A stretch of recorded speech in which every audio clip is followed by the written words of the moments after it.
نهاركم سعيد. لو بتحبوا الفطاير الهشة والمحشية وتكون صيامي وسهلة واقتصادية، الطريقة دي هتعجبكم جدا. بس لو أول مرة تشوفوني، أنا اسمي نانا عادل، ويلا بينا نبتدي الوصفة. هنجيب كوبايتين من الدقيق المنخول ونحط عليهم معلقة صغيرة من الملح وكوباية من المية المفلترة اللي هي من الحنفية الطبيعية عادي، ما تكونش سخنة، لأن احنا هنا مفيش خميرة فمفيش تخمير كتير في العجينة دي. هنعجن فيها لغاية لما تلم معانا، ولو حسينا ان هي طرية نحط معلقة دقيق عادي مفيش مشكلة، ونقعد نعجن فيها لغاية لما نوصل للقوام دوت، ما تكونش بتلزق في ايدينا. ولو حسينا انها بتلزق برضو نحط معلقة دقيق. هنسيبها ان ترتاح لغاية لما نحضر الحشوة بتاعتنا.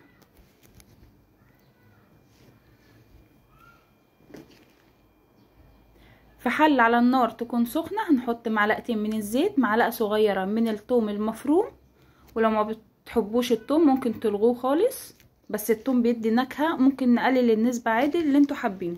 ونقلبه كده ياخد صدمة على النار، ونكون محضرين بطاطسيتين كبار متقطعين مكعبات علشان تسهل معانا عملية التسوية، ونديهم تقلبتين في بعض، ونحط شوية ملح بسيط وفلفل اسود، يعني نص معلقة ونص معلقة كده، لان لسه هنتبل بقية الحشوة بتاعتنا بعد كده. ونديهم تقلبتين كده على النار، ونكون محضرين كوباية من المية السخنة ونحطها على البطاطس، ونسيبهم لغاية لما يستووا في بعضيهم. هنغطي عليهم ونسيبهم، ونكون بنقلب فيهم، يا دوبك هياخدوا من 5 يعني ل7 دقايق على النار لغايه لما يشربوا كده زي ما شوفنا في الفيديو. ونبتدي ان احنا بقى نضيف الخضار بتاعنا، اي نوع من الخضار. انا حاطه هنا فلفل الوان، انتوا ممكن تحطوا اي نوع خضار زي البسله، الجزر، اي حاجه ولادكم بيحبوها. ممكن لو مش حابينها صيامي ممكن تحطوا قطعه من الفراخ او السوسيس، اي حاجه عندكم انتوا حابينها حطوها. هنحط معلقه صغيره من الكمون والبابريكا والكزبره الناشفه ومعلقه من الملح، ونبتدي ان احنا نتبل بيهم.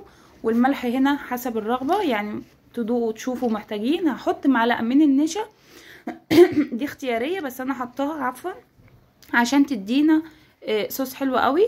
نحط معلقتين من صوص الكاتشب البيتي، ده انا عاملاه في البيت، او صوص البيتزا لو عندكم. وهحط كمان معلقه من الصلصه، معلقه كبيره او نص كيس من الصلصه الصغير.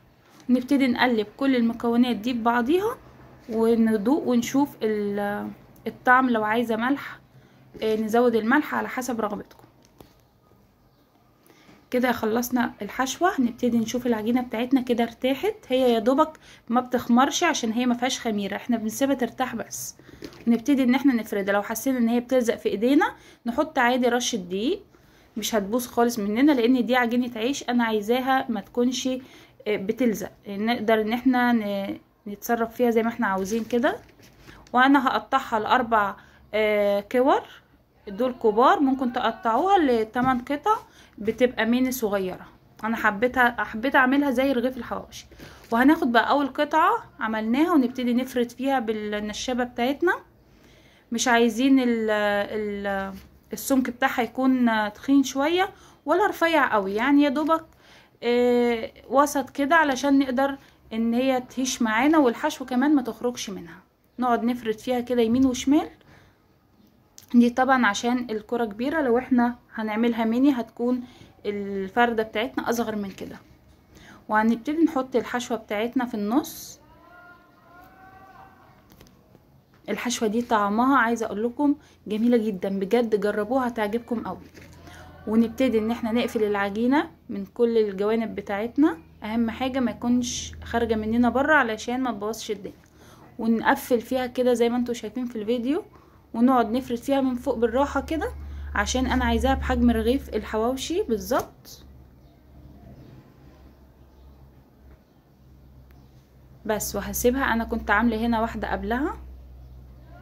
ونبتدي ناخد واحدة بعد واحدة. انا حبيت برضو اوريكم تاني، انا مرضتش اسرع الفيديو في الحتة دي ولا اشيل منها لقطات علشان تشوفوا كل حاجة بوضوح. نبتدي ان احنا نقفلها كده تاني. العجينة ما فيهاش اي مواد دهنية ولا اي حاجة خالص، سهلة جدا وهتعملوها في يعني اقل من نص ساعة تعملوا الوصفة دي كلها. انا خلصت الكمية بتاعتي، هم 4 ترغيفة، انتوا ممكن تضاعفوا الكمية. هنجيب بقى في طاسة او صينية غير لاصقة على النار، ونحط فيها معلقة زيت صغيرة، ونبتدي ان احنا نوزعها. اهم حاجة تكون حاجة غير لاصقة عشان العجينة متلزقش مننا. واول ما نحس انها سخنت كده نبتدي الفطاير بتاعتنا بس، واسيبهم بقى. وممكن انا هغطيهم طبعا في المرحله ديت، وممكن ما تغطيهمش لو حابين، يعني عادي. انا بغطيهم علشان خاطر البخار يعني ما يخرجش بره وتكمل تسويه من جوه. انا هنا هجيب ريحان فريش او نعناع فريش وهقطعه، وهديله تشويحه في معلقه زيت كده، وهقول لكم ده هنعمل بيه في الاخر. الخطوه دي اختياريه لو حابين، لو مش حابينها خلاص، هي مش داخل الوصفه، هي في الفينش الاخير. وهسيبهم كده على جنب. هرجع هنا للفطاير بتاعتي، اول ما تاخد وش من تحت كده هبتدي ان انا اقلبها. انا هنا كان في عجين بودر لازق من مش العجينه نفسها، اللي هو لما بنفرد على النشابه، فانا دهنتها دهنة زيت، وعادي نقعد نقلب فيهم كده من تحت وفوق لغايه لما نحس ان الرغيف هينتفخ معانا زي العيش بالظبط اهو. بصوا انتفخ معايا كده، كده معناه ان العجينه ناجحه والتسويه بتاعتها من جوه حلوه قوي.